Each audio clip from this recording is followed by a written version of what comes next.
Here we go, boys. Sol Badguy, Golem 11. I don't really farm Golem, but since we got this hero now, why not?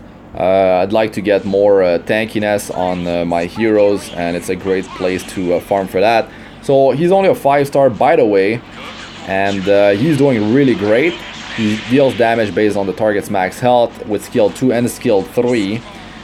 And when you have skills like that, or like when you use Daydream Joker, or you have those skills plus Daydream Joker, you definitely want to land critical hits, because that damage based on target's max health scales with critical hits. So you want as much critical damage as possible, and also you want to apply defense down debuff on the target so you can roughly double your damage output. So that's very important. I'm running Sol Badguy with a Daydream Joker, and you will see it's a lot of damage. It's a lot of damage. So I made a guide already for him. Like, it's a mini guide. It's really like my review and my early thoughts about Sol Badguy, but also it's sort of a mini guide. And I'll talk more about what I've already said, some things here and there. I'll talk about his multipliers. Skill 1 has 187% damage, and it deals 20% damage. It deals 20% more damage if the target has no buffs. Skill 2 deals 187% damage with 4% damage based on the target's max health, and the skill 3 deals 299% damage, and it deals also 5% of the target's max health and damage. So not only you have damage that scales with his attack, but you have damage based on the target's max health. And to really bank on that, guys, get that defense down debuff on the target, and get as much crit damage, and make sure you land critical hits. Let's see here the damage. Only a 5-star. You see that damage? It's pretty crazy. Now another thing that you should know is that he doesn't have attack buff. He's only a 5-star, doesn't have attack buff. So yeah, in Golem he's doing really good, really good. My team composition really, I mean, you could be using Mascot Hazel instead of Destina. It's just what I'm running, it's what I have. And Kluri, I mean, some of you recalled her. I'm still using her. She's doing just fine, especially in PvP. A lot of damage. Wow, not doing so great here. Hopefully we can land a kill. Big heal coming up. So other things about Sol Badguy is that you can definitely use him in the Abyss. He's gonna be huge there because he deals damage based on the target's max health, and that counter on skill 2, it's a passive. It happens every 2 turns, and there it is. There it is. Oh my god, the damage on that thing. And it triggers every 2 turns, but he gets extra turns every time he reach 100 fighting spirit. So you can see the damage difference here. 5-star Sol Badguy versus Bellona, which is 6-star, and she has some really good stats. He has higher crit damage, a bit higher crit damage. She's earth, he's fire, so he deals 30% more damage. So there's that as well. But I'll show the gear after. Let's just go for another run. My team is weak against this stage, but I mean, Destina, it's pretty rough with her. She doesn't have any skill ups. I think she has 1 skill up in skill 3. Kluri only has skill up in skill 3, and Bellona is heavily skilled up. Remember that, guys. Yeah, Sol's doing 30% more damage, but Bellona is skilled like 4. I can turn off her skills, but to be honest, I've done runs with her skills turned off, and it's about the same damage. And I prefer the area damage because she's running Bloodstone, and it actually heals the team, like the lowest health ally, and it's good for sustaining the group, to keeping the group alive. It's really good. So yeah, Sol Badguy, he's got the enable to be buff debuff that he can apply with skill 3. That is huge by itself because the golem cannot receive buffs when it has that. But there's also there is also the fact that he can remove buffs, all buffs, from the target. So it works beautifully. If there's already buffs on the golem, he's gonna strip them, he's gonna apply this debuff. But even if he doesn't apply the unable to be buff debuff, at least he can use that ultimate again and just keep on removing whichever buffs are applied on the golem. So it works really well. The silence doesn't work against the tree guy. It doesn't work. But like what you want here is you want him to counter against the golem instead of countering the tree because it's immune to silence. There we go. There's no defense down. There's no defense down. So golem has 70% effect resistance, so you want to have 55% effectiveness on any hero that you bring in here. That's how you counter that effect resistance. There's 15% that you cannot counter. That's just the way it is. Now, when you bring, yeah, increase sync damage dealt to non-fire elemental heroes by 30% when attacking. You definitely don't want to bring heroes that are of the ice element in here. It's pretty suicidal. They will be stunned constantly. If you are managing to do it, it's because you are over-gearing the content, guys.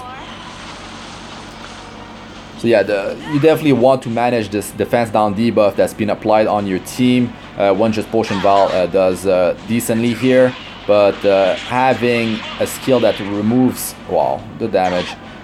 A skill that completely removes all debuffs on the team is definitely a big deal. Like a Kates, if you don't have Destina, Kates is going to do really good here. That's who I use on my second account with that attack down debuff.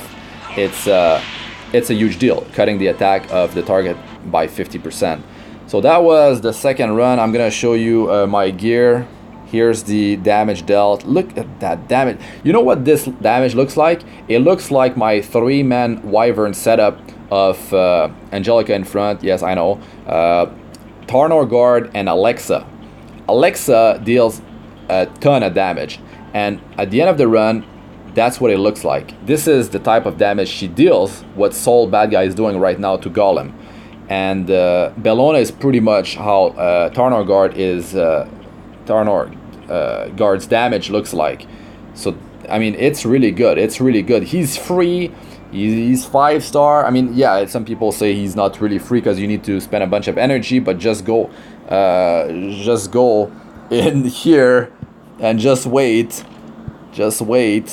and get him from the quest. You'll get him for free. You will do this anyways, this side story quest. So just wait if you don't want to grind and use a bunch of energy to buy him by using the currency from the event.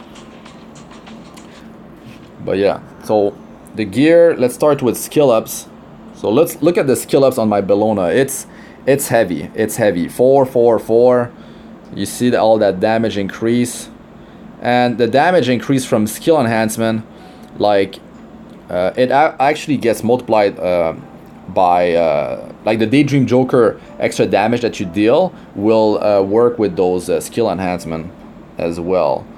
So skill ups, Bellona, and where is Sol?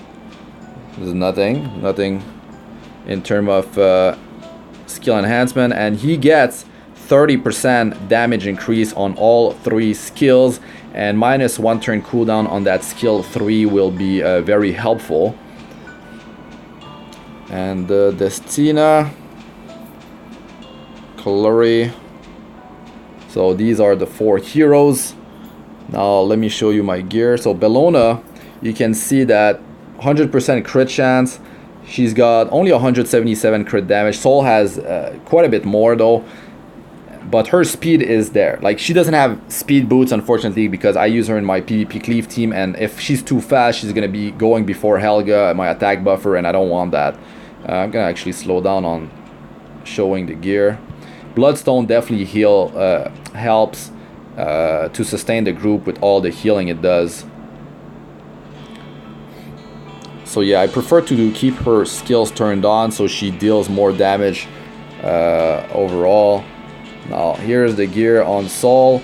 He's getting 15% crit damage for free. Any fire, if you're at elemental advantage, so fire versus earth, you're at elemental advantage and you're getting 15% crit chance for free. This can be upgraded to plus 15. And my helm, I mean, I went heavily on the crit damage on my substats because I have a crit chance necklace. And my effectiveness is, you need 55%. I'm perfectly fine there. So you can see that crit damage 22, 22, 13, some here, 5, 18, and 19. Like, I knew I had all these crit damage pieces, so I made it work. But if you have a bunch of crit chance on your gear, just go with crit damage necklace instead. Just make sure you get a bunch of it, so you can really get a ton of damage out of your Daydream Joker, but also from his skill 1 and skill 2 that scale off of the target's max health. So when I 6-star him, of course his stats are going to be better, and it's going to be really cool. I'm enjoying him. He's doing amazing. He's doing amazingly well. So Destina, look at the skill ups, just that. I should definitely get that -1 turn cooldown on that. She's very tanky. She doesn't even have speed boots. So she's really there for that like that emergency heal. Speed boots would definitely make things easier. But that one's just potion vial. I guess it's helping. There's other artifacts I could be using instead of that, but that's just the way I have her set up for now. And Kluri, that Aureus is definitely just helping the team to survive against well, just damage. Like if you have defense down on your heroes and that golem lands like it's the golem's turn, he's gonna like attack you, and then there's gonna be a shockwave attack after that. It's a ton of burst damage that can trigger all at once, and if you're unlucky too, you can have he could be about to go, or like he just went, right?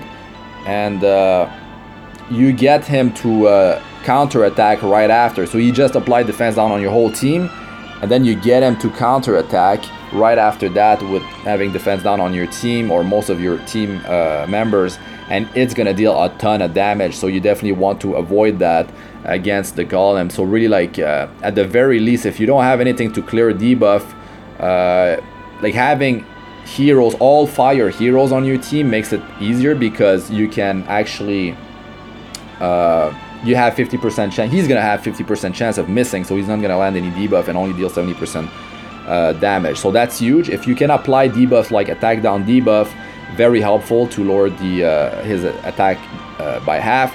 Also, if you can apply decrease hit chance debuff, that's 50% chance of him missing his attack. But that's if you have a full team of fire heroes, what happens is that he has 50% chance of missing from that debuff, plus 50% chance of missing because he's at elemental disadvantage. So it's 2 chances of him just missing his attack, which is really powerful.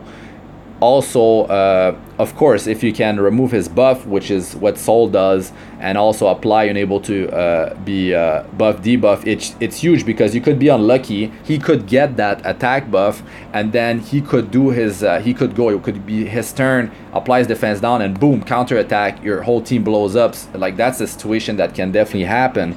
So Sol will definitely stabilize your team. Is going to be much safer with him, but have that defense down debuff to really increase his damage tremendously and get as much crit damage as possible, like I said.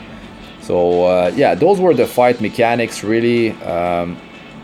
I think that pretty much covers it. I'll make more videos about him, try different group compositions. This is just what I will just like put together right now to show you this hero against Golem.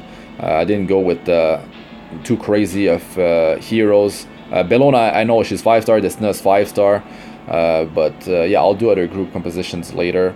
So yeah, that's it for this one, guys. Thanks for watching. I'm Astranox. Like, comment, and subscribe for more. Press the bell icon for to be notified whenever I release a new video, and check out my other videos. They should be showing up on the screen now. Got playlist for Arena, a playlist for Guild Wars, and a playlist for my guides. So guides, tips, and how-tos. Also playlist for Abyss, floor 62 plus. A lot of tips in there, fight mechanics, team compositions that you can use, and like what kind of stats you need to survive these encounters and all that. So yeah, check those out if you haven't before, and I'm out for now. Peace.